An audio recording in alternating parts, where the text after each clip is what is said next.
All right, ladies and gentlemen, here is Woody preparing the hole.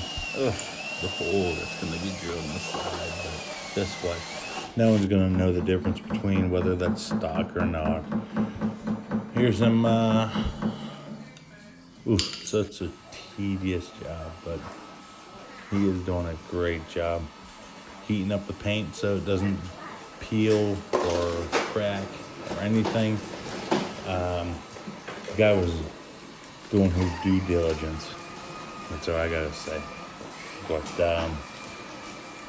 as you can see here, heating it up to the right temperature,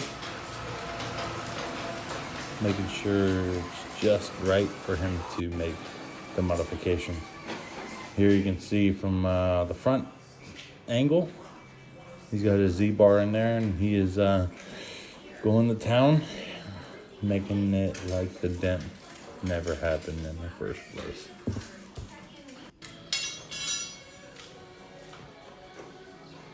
Again, here's a shout out to Woody's Dent Repair, 330-354-2278 for those of you who live in Ohio.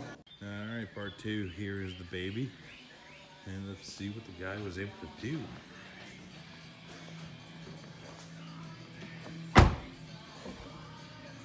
Yeah, he fixed her.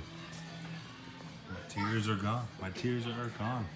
He fixed it completely. And I love him for it.